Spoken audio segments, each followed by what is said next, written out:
With Hashem's help, we are going to finally conclude, at least for this time around. We always, not in this class, we don't actually do it, but in real life, you should go back and learn a Maamar. After you learn it the first time, that's just the plowing.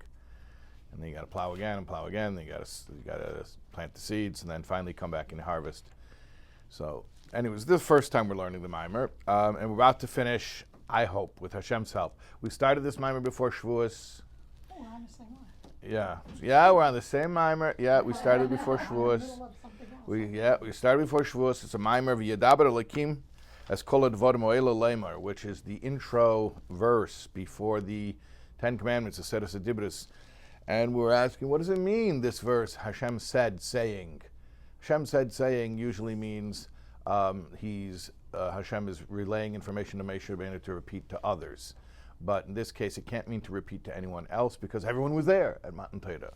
So it has to mean something else. So we discussed three things that it could mean. It can mean, do you remember, by the way, what does the Lamar mean? Okay, so I'll review. Okay, the Lamar means the ability that when we learn Torah, Hashem, so to speak, learns Torah opposite us. He says the same words. The other interpretation was Lamar means that when we learn Torah, we are, so to speak, channeling Hashem. We're just sort of like a conduit. Another explanation, Lamar, is Asara Maimoris, the 10 utterances of creation, that through the giving of the Aseret Adibris, the 10 Commandments, the world was changed. Okay. Fine. So let's try to conclude this Maamar. We're in the middle of discussing some exciting things about how the event of Matan Torah radically and permanently changed the relationship between the Noisin Torah, the Mekabel Torah, and Torah itself. Remember, the giver, the recipient, and the gift. And if none of this sounds familiar, it's because in real life we haven't learned in a couple of weeks, because I think last week I was out of town. But if you're watching online, just go back and watch last week. And you can even watch 2 classes back to back, and it'll feel like one big continuity. All right, Ois Tes. There are 10 chapters in this Maamar, so we're on Tes, which is 9. The penultimate chapter. V'yesh lahaisif, I'm just jumping in right into the text. V'yesh lahaisif, bir b'ashayches da shinoi ba'ilam shenai saidei limra Torah v'kiyam mitzvahs da ha'adam lahamshachas u'atzmus behat Torah mitzvahs. Now, the Rebbe suggests a chidush, an explanation of the relationship between how the world is changed through learning Torah and doing mitzvahs, and how Hashem's essence is brought down through Torah and mitzvahs. Those two concepts. What the two concepts, that learning Torah and doing mitzvahs changes the world, and learning Torah and doing mitzvahs draws down Hashem's essence. That in order that when we learn, it should be accessing the level of Anoichi. It's when the person learning is totally in a state of bittul. Meaning we're trying to draw down Hashem's Anoichi, Hashem's identity. And the only way for that to happen through our Limud Torah is when our Limud Torah is done selflessly, so our own ego is not getting in the way of Hashem's Anoichi. So what does that mean when you learn with bittul? It means that you're not learning because you're smart and you want to prove how smart you are and you want to show off what creative ideas you have, but literally you are just surrendering to the Torah and allowing it to flow through you. By the way, ironically, that's also the hack to success in learning. It's funny because the more you try to be smart, the harder it is to be smart, and the more you just kind of surrender to it, actually, ironically, the more innovative your thinking becomes. Just a little life hack that I picked up in yeshiva. And similarly, doing mitzvahs. So not just learning Torah, but also performing the mitzvahs. And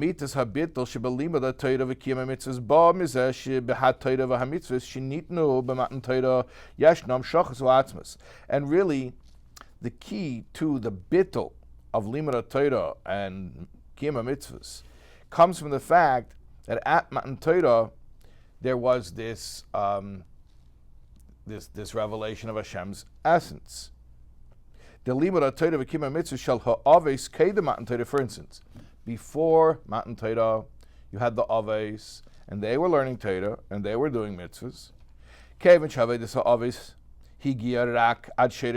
However, what they were doing only reached as high as a created being could reach. Because remember, when they were learning Torah and doing mitzvahs, it was not because they were commanded to do it, it was because they felt that it was important. In other words, it was coming from them.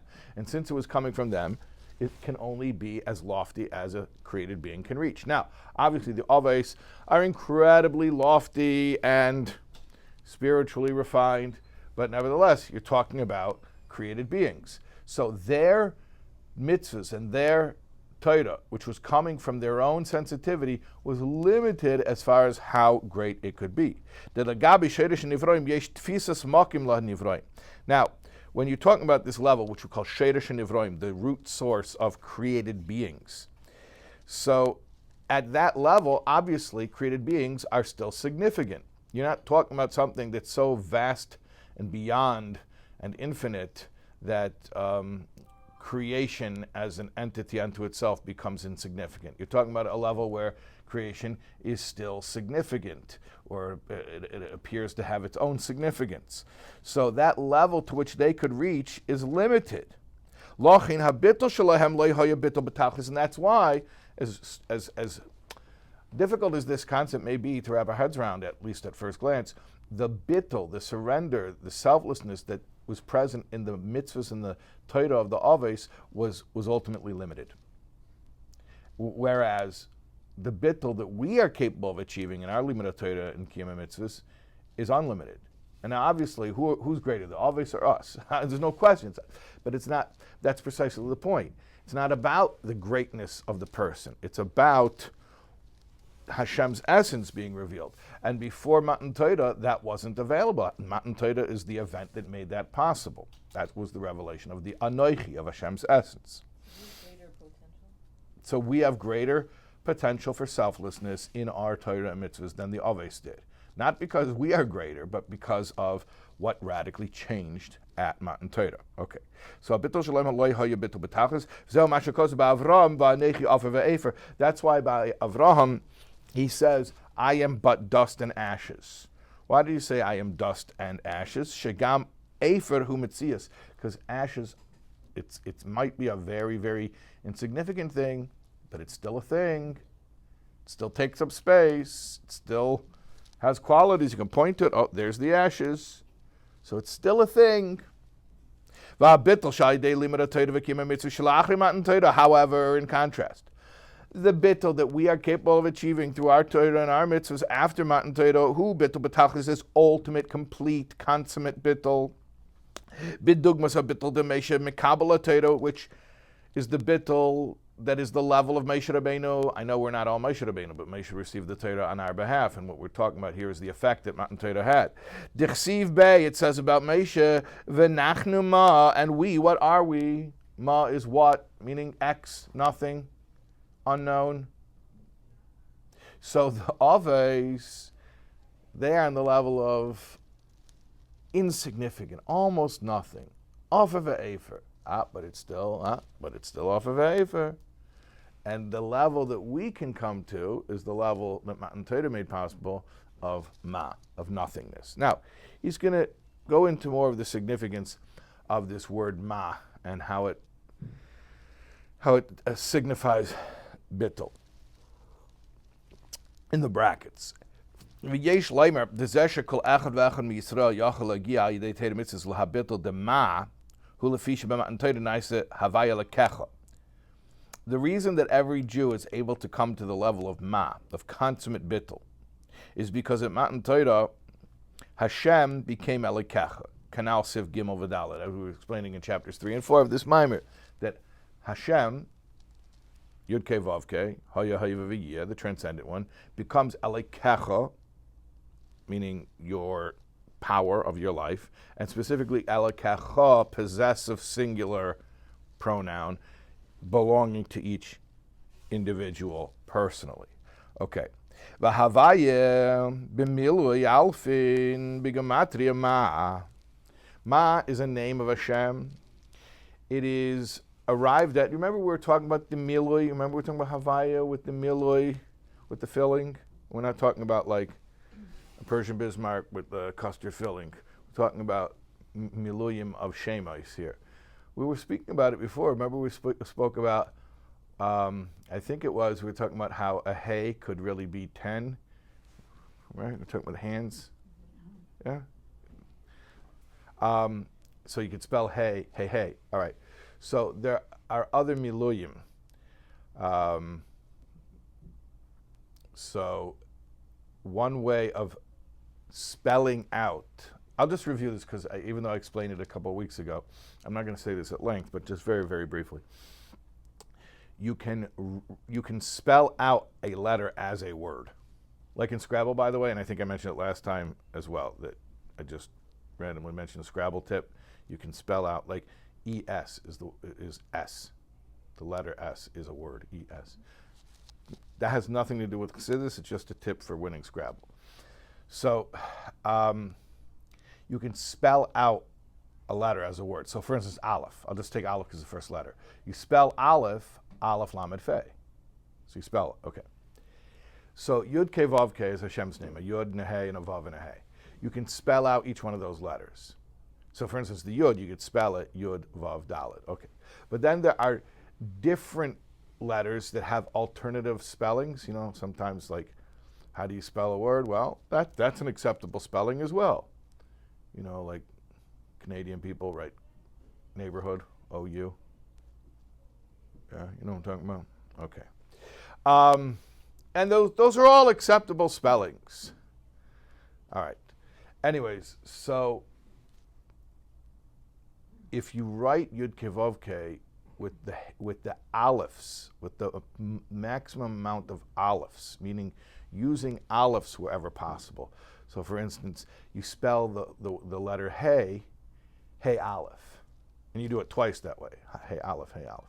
Okay, so then what ends up happening is you get a gematria of 45. And if you want to do the math, be my guest. Shoot, what? And the Vav also has an Aleph, right? Because you could spell Vav, Vav, Aleph, Vav. Okay. Do you want to do the math, or is it boring? Is it boring? What? 45. Yeah, it is 45. Summary. 45. Right, correct. No, I was just saying if you want us to, no, you believe it. Okay, fine, it's 45. Yes, correct. And that's why it's called Ma, because Ma is 45. Mem is 40, Hey is 5. So Ma, which also means what, but it's a name of Hashem, which is 45, which corresponds to spelling out the ICS of Yud Ke Vav Ke with the maximum amount of alephs. Okay, fine.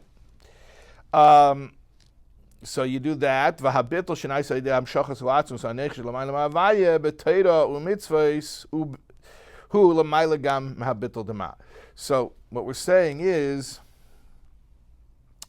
that the bittul that became possible through Havaya becoming Elekecha, which is what we're calling Atzmos, because it's actually not just Havaya becoming Elekecha, but it's Anoichi Havaya Elekecha. Anoichi, the pronoun, the essence, becoming the immanent power. So that becomes available in our Torah mitzvahs, and that is higher than Ma, because Ma, after all, is as lofty as it is actually a number for Havaya, and this is actually Anoichi Havaya Elekecha. It's one step higher. In other words, what we're saying is, as you're saying to me, I'm going to kind of unpack this because it's easy to miss this. The Rebbe just said that the Avos, as lofty as they are, they still can only reach to Sheresh Nivraim, to the source root of created beings, because their Torah mitzvahs are coming from them, from their own spiritual sensitivity. And our Torah mitzvahs come from, not from us, comes from Matan Torah. So the Rebbe says, like the Avos is the level of Ofer Ve'efer, which is very humble, but it's still a something. Ashes is still something. Moshe Rabbeinu's level is Ma, is nothingness. You want to say, but that's Moshe Rabbeinu? Moshe Rabbeinu, fine, but not me. So the Rebbe says, no, it's not specific to Moshe Rabbeinu. Moshe Rabbeinu received the Torah for all of us, and it really is every Yid who was at Matan Torah, which is every Yid by definition. And the idea there is that, look, Ma, as lofty as that is actually a name of Yud Kei Vav Kei. But Matan Torah gave us access to higher than Yud Kei Vav Kei, gave us access to Anochi, to the essence. So not only can we have the level of bittul of Moshe, meaning Ma, which is higher than the Avos, but even higher than the level of Moshe called Ma, meaning a level that is Anochi. Yeah, very good. All right.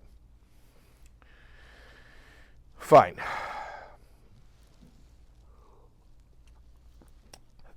Yud, chapter 10.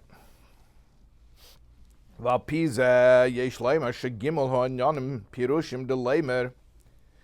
from the beginning of the Maamar, and we reviewed it a little bit at the beginning today, there were three interpretations of what this word, this seemingly superfluous word laymer means, and we can't use the conventional explanation that laymer means to repeat to others because everyone was there. These three interpretations of laymer correspond to three things that changed at Matan Torah. The hapirush the belaymer the shibam antenas chadish limud Torah shelo adam yibetach zabitel. One explanation is that laymer means that at Matan Torah became the concept of absolute bittul. Like we explained earlier in the Maamar, it means that when we learn Torah, we're channeling. We're like a radio that's just playing whatever it is that the signal, whatever signal is being sent out. That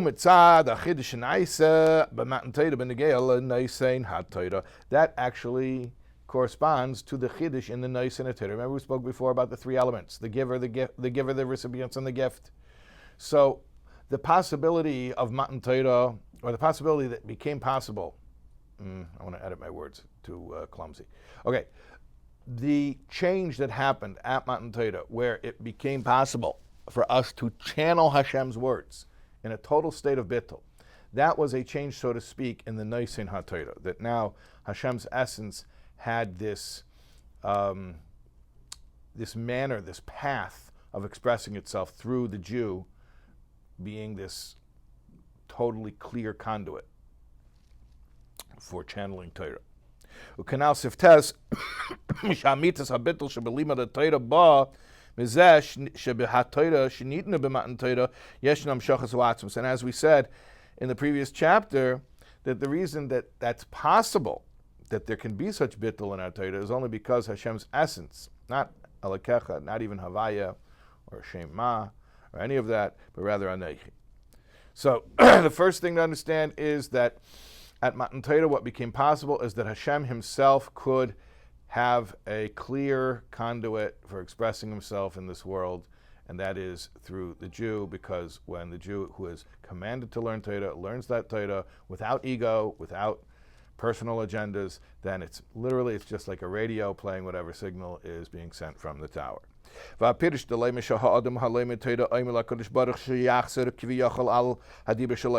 another interpretation of Leimer, which is that when we speak Torah, we're making Hashem, so to speak, also speak Torah. We have this power that he reciprocates or mirrors or copies or shadows our action. Where does that come from?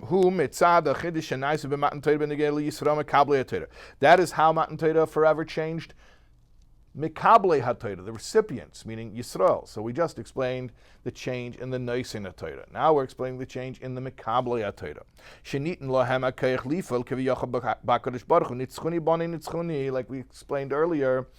Remember the story from the Gemara where the rabbis rejected the heavenly voice and said, no, we are going to paskin, we are going to arrive at a halachic conclusion based on our own power which we were given at Matan Torah.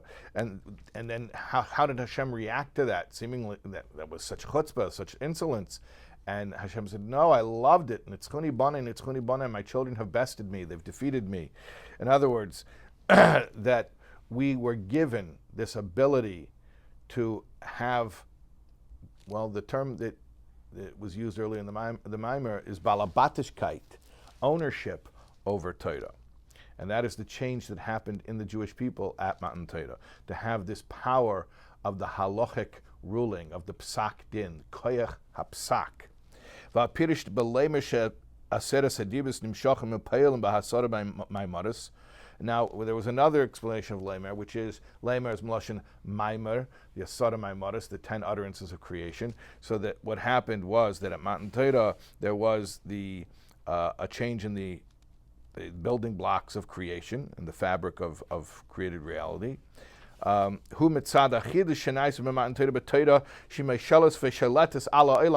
was the change that was brought about because of Matan Torah. In the Torah itself, that Torah now has this effect on the world. So basically, Lema has 3 pirushim, and it corresponds to these 3 elements, the giver, the recipient, and the gift, and we just broke it down like this, that Matan Torah made a change in the Neisana Torah, Kaviyachal, so to speak. Obviously the Neisana Torah is Hashem does not change, but in his relationship with the world, in as much as that now, after Matan Torah, Hashem has his clear path to just express himself, which is through the Jew who learns Torah in a state of selflessness. The change in the Mekabli Torah was that we were given this incredible power to paskin and to say what the final ruling should be. And the third change is in the world itself, that the world can be affected by Torah, meaning to say that when a psak din is issued, it actually has an effect on reality. And as we mentioned, I think in a previous class, not only the psak din, but actually learning about these things. So if you're learning the halachas of what's a kosher animal, what's a non-kosher animal, just learning that creates a certain refinement in the physical world. Okay. I thought the change of the giver was that he infused his essence into the Torah. You think, say again? That the change in the giver was that Hashem infused his essence into the Torah versus being a conduit. You're saying when we were talking about Anon Nafshik Savs Yehovas. Yeah. Okay. It's not a separate thing. It's the same thing. You're remembering correct, but it's the same thing. What we were saying earlier about Anoichi is that Rosh Tevis Anon Nafshik Savs Yehovas, that Hashem is saying, I wrote myself and I gave myself into Torah or through Torah. That's synonymous. It's the same concept, which means that through Torah, Hashem has this clear path of expression. And where is it? When a Yid learns Torah in a state of bittul, so Hashem is expressed in the world. It's the same concept. It's not a different concept. Okay. V'yesh l'kasha zeh imasha amru razal, and now that Rebbe, okay, this is almost the end, wraps it all together, sort of, so to speak, and says we can connect this, and I think connect this means the whole Maamar, with what the sages say, the Mishnah in Pirkei Avos. It's actually a Mishnah from Perek Vav of Pirkei Avos, which you understand. Remember, I know this is, I know already it's Tammuz, but we started this Maamar before Shavuos to prepare for Shavuos, and if you can kind of remember back to that time. So remember, you're learning Pirkei Avos as a preparation between Pesach and Shavuos. So chapter 6 of Pirkei Avos is like the last chapter you learn before you go into Shavuos. All right. So, and chapter 6 of Pirkei Avos is specifically, of all the chapters of Pirkei Avos, is known as like a preparation for Matan Torah. So, citing a Mishnah from chapter 6 of Pirkei Avos, Ein lecha ben chayrin elami she'osek b'talmud Torah. There's no one as free, or maybe even you could translate it even more literally. There is no one free except one who engages in study of Torah. The cave in Shad Torah Meshelas v'Sheletes ala Olam, because Torah was given the power to rule over the world. What does it mean that Torah was given the power to rule over the world? That Torah actually has the final say. Torah is the arbiter of reality. It's not that Torah is coming to tell us how to behave within a reality. That lahavdil, any moral or ethical system is telling you how to behave within reality. Torah is a tool, Hashem's tool, for actually determining reality. It has to be implemented by us. It has to be implemented, yeah. It doesn't have its own shlita, like if you don't learn there's a story that Rebbe once told that Rogachover Gon was he was still living in the Soviet Union, and he got a tax bill from probably like the Bolsheviks. It was like right after the revolution, and they were collecting money, and the new party in control was sending out taxes, or sent bills for taxes. And so he looked over the bill, and he asked I think it was his nephew, like, could you explain to me what these taxes are? So he said, this one is for this, and this one is for that.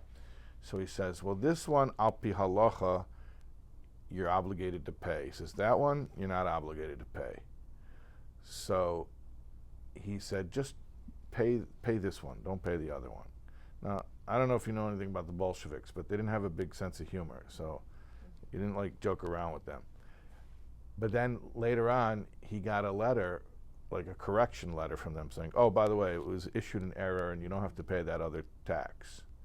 So the Rebbe would tell that story as an illustration of the koyach of a psak din, that the Rogachover knew very well al pi Torah, which, there is a concept of dina de malchus dina, and that a government has the authority to rule and to collect funds, but there's also certain limits to that. So the Rogachover, using his understanding of Torah, was not just giving himself instruction of how to behave as a moral and ethical person, he was actually making a pronouncement about what the reality was. And after he made that pronouncement, then you see that's actually what happened.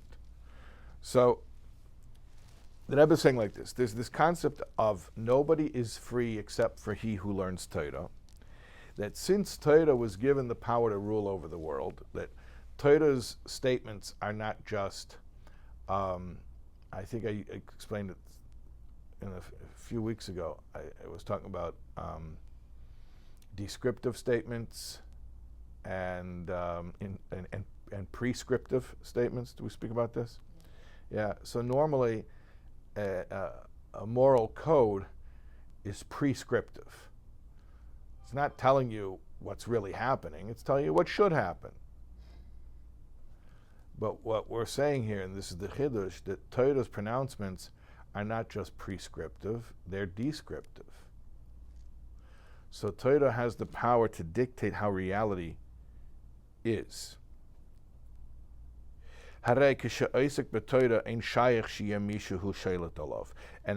this means that when you're learning Torah, then no one can dominate over you, because you are plugged into that which determines reality. So how can anything in the world turn around and exert power over you that would undermine what Torah dictates? The Adarabah, no, to the contrary. Hu Meishel v'Sheilet al Kol ha'olam. The person who's learning Torah will rule over the world. What does it mean he'll rule over the world? I mean, it doesn't mean like some evil comic book villain who wants to rule over the world. Ruling over the world means that you don't have to worry that the world is going to disrupt you from serving Hashem. No, to the contrary, the world will clear the way. The world will support you and make it possible for you to serve Hashem. U'megu'ula hapratis, and from the personal geula, I think the Rebbe is actually describing, it doesn't say it explicitly enough, so I'm a little bit hesitant to say it as a one-to-one correlation, but I think the Rebbe is saying that is a geula pratis, that when you're oisik b'Torah, and therefore the world becomes sort of conducive to your service of it, not just conducive, the world itself just opens up and promotes your service of Hashem. So that's called the geula pratis. Geula pratis is where you're not fighting anymore. Everything is just flowing, everything is just going naturally. So from this geula pratis, sha'idei esek ha'Torah naise ben chayren, meaning you're learning Torah and you become free from the world. So I guess it does say it explicitly there in the parentheses because it repeats those words. So yeah, that's the geula pratis. The geula pratis is you're learning Torah and then you become a ben chayren, which means not only does the world not disturb you, but now the world is lending itself to your service of Hashem. Boim legula haklalis, that leads to a macrocosm of geula, not just your personal individual geula, but it becomes a geula for everyone. And then we'll experience the ultimate true freedom. The ultimate true freedom being not just political freedom, that there will be the return of the Davidic monarchy. Of course, it means that as well. That's the most literal explanation. But it means that there will be godliness revealed in the entire world, and all of the frailties of humanity will be erased, because God conscious will become ubiquitous, and there will be, therefore automatically be prosperity and safety for every single person on this planet. So there will be true chedus, true freedom. Through the true and complete redemption through Mashiach, may it be very soon. So you learn this Maamar, okay, fine, Baruch Hashem, we've concluded the Maamar for the first time. And like I say, you can go and relearn it. You can actually go back to class 1 right now if you wish. But the point is that the Maamar should give us a deeper appreciation of learning Torah and doing mitzvahs, and understand how the events of Matan Torah created something completely different that never existed before, and something that affects each one of us on a very, very individual basis. Meaning anytime any one of us is learning Torah, doing mitzvahs, all of these things that the Maamar is discussing are all happening. And that there's not just the individual effect, but there's the ripple effect, which ultimately culminates in the perfection of the world. So should inspire us when we learn Torah and do mitzvahs. Okay, we did it. All right, Baruch Hashem. All right. So now we got to figure out what to learn next.